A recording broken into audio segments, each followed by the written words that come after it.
Assalamualaikum warahmatullahi wabarakatuh, Sobat Misteri Sunyi Mencekam. Mudah-mudahan Anda masih tetap setia bersama kami, channel yang selalu menyuguhkan cerita-cerita misteri yang menarik untuk Anda simak. Dan untuk kesempatan kali ini, kami sudah menyiapkan sebuah kisah nyata misteri yang berjudul Penumpang Misterius Bis Sumber Alam. Nama saya Faisal. Tidak biasanya memang saya kembali ke kota pelajar dari kampung saya di Jakarta dengan naik bis. Saya selalu jengkel dengan siapapun itu yang menciptakan alat transportasi ini. Kejengkelan saya itu tertuju dan beralasan pada konsep kapasitas dan desain kursi penumpang yang sangat sempit. Mungkin mereka yang menciptakan bis adalah orang-orang yang berkaki pendek, karena mereka hanya menyisakan gap sempit yang tidak memungkinkan penumpangnya menyelonjorkan kaki. Sialnya, hari ini saya harus menempuh perjalanan kembali ke Yogyakarta dengan meniti transportasi yang aku benci ini. Memulai awal semester 1 setelah masa liburan yang cukup membosankan. Tapi memang apa daya, pada dasarnya kesialan ini adalah buah dari keteledoranku yang terlambat membeli tiket kereta api. Sesampainya di terminal, aku menaiki satu bis yang cukup terkenal akan pelayanan dan karakteristik horornya. Jangan salah sangka, horor di sini tidak ada sangkut pautnya dengan hantu atau makhluk halus lainnya. Dan aku cukup skeptis akan hal itu. Label horor pada bis ini adalah tingkat keugalan pengendaranya yang beberapa kali sempat membuat gila penumpangnya. Ya, gila. Gila dalam ketakutan dan kegelisahan atas keselamatan mereka. Namun, kisah perjalananku kembali ke Yogyakarta dengan menaiki bis sumber alam ini ternyata tidak hanya merengkuh kehororannya dalam makna kiasan, namun juga pengalaman misteri dan horor secara nyata. Dalam keseruan ngobrol dengan bapak itu, sekilas tercium bau semerbak harum melati di dalam bis yang membawa kami waktu itu. Kira-kira jam tangan yang kuperkenakan di pergelangan tangan kiriku waktu itu menunjukkan pukul 14:15 siang menjelang sore. Mataku sayu, berkedip-kedip terbangun dari tidur yang paling tidak nyaman sepanjang sejarah hidupku. Para penumpang terlihat asik ngobrol dengan penumpang lain.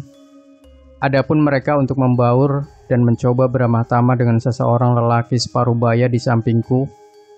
Ini sampai mana ya, Pak? Kebetulan kali ini pertama saya bepergian menggunakan bis antar kota. Ucap saya membuka pembicaraan. Oh, ini kita sedang di jalur alternatif Brebes, Dik. Sudah di Jawa Tengah. Jawab bapak itu sembari melempar pertanyaan khas penumpang bis. Mau kemana? Oh, saya mau kembali ke Yogyakarta. Saya masih kuliah di sana. Jawab saya dengan sopan. Percakapan itu berlangsung cukup lama hingga saya bisa tahu bahwa perjalanan untuk sampai di kota Yogyakarta paling tidak akan berdurasi 5-6 jam lagi, tergantung situasi dan kondisi. Bahkan saya tahu bahwa supir bis tersebut ternyata mengambil jalan alternatif, karena menurut bapak itu, jalur yang seharusnya dilalui adalah jalur Brebes dari arah Jatibarang. Namun pengemudi bis itu mengambil jalur alternatif dari belakang Simpang 3 Gedung Nasional Brebes ke arah Dusun Wangandalem. Terus terang saya cukup gelisah dengan pernyataan itu. Dalam keseruan ngobrol dengan bapak itu, sekilas tercium bau semerbak harum melati di dalam bis yang membawa kami waktu itu. Paling ada orang yang pakai parfum aroma melati, pikir saya acuh. Saya tidak sadar bahwa harum bunga melati yang muncul tiba-tiba seperti itu terkadang merupakan sebuah pertanda akan suatu hal menakutkan atau cerita mistis yang mungkin akan terjadi. Mungkin karena saya adalah orang yang cuek akan hal semacam itu, maka saya acuhkan saja tanpa terlalu memikirkannya. Maka melajulah sang sopir bis itu tanpa mengetahui kejadian mistis yang akan menimpanya.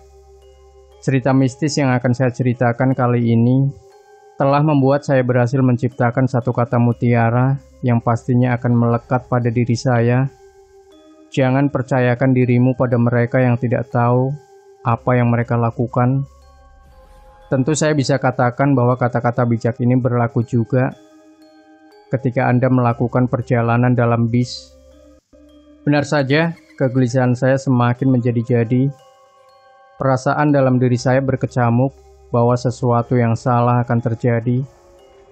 Supir bis yang mengendarai bis Sumber Alam dengan nomor polisi AA 1701BL ini memang tidak mengetahui medan yang ia tempuh.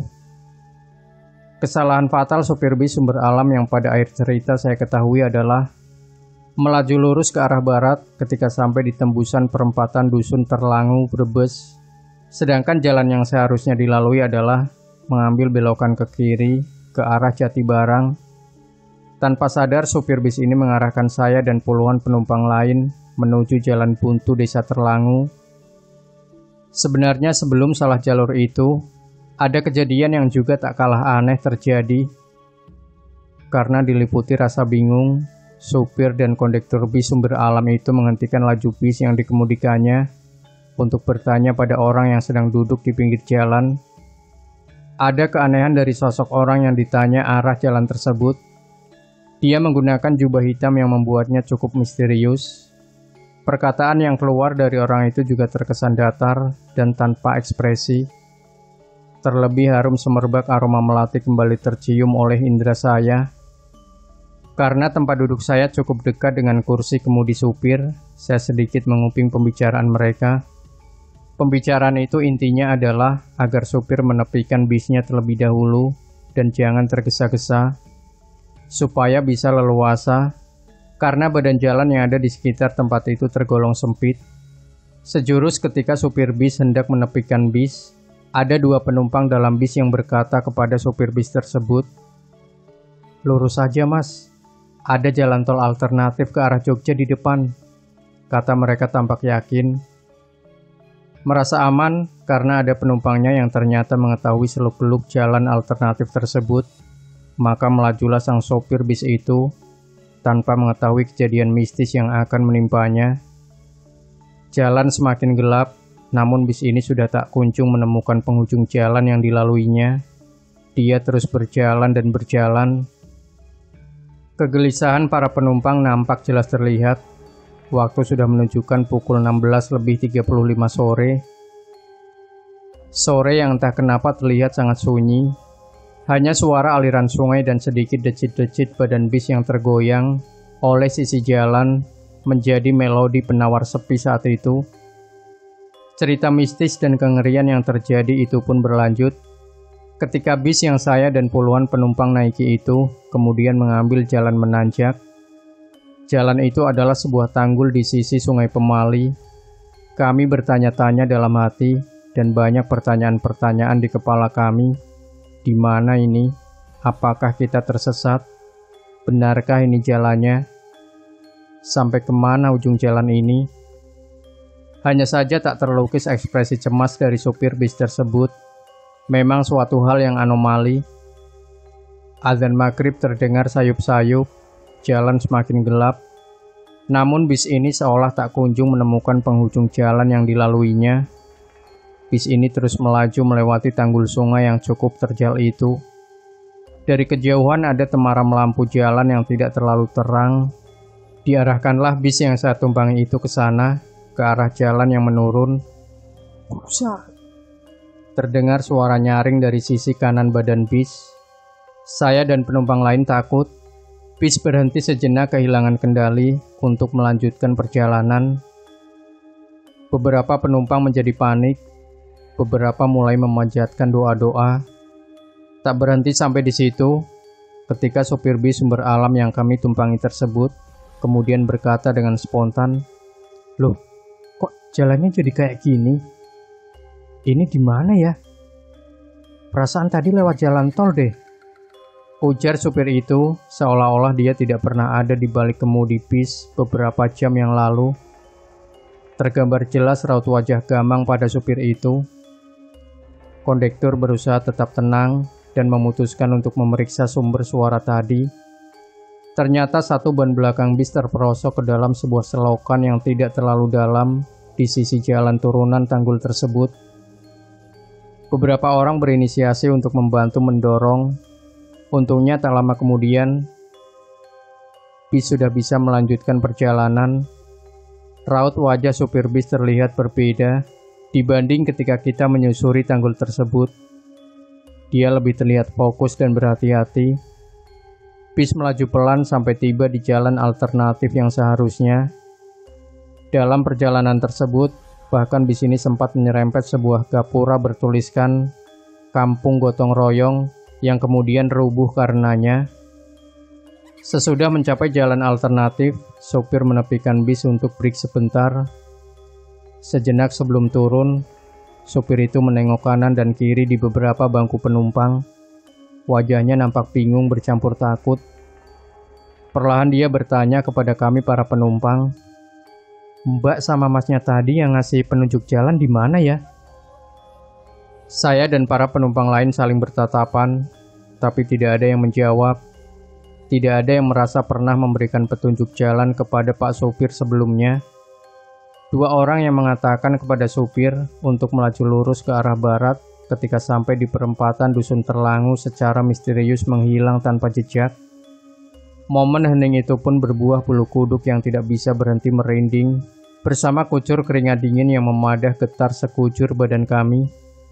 Sangat tidak masuk akal bila sebuah bis sebesar itu bisa melewati daerah tanggul di samping sisi Sungai Pemali. Itu tidak mungkin, karena jalan itu terlampau sangat kecil.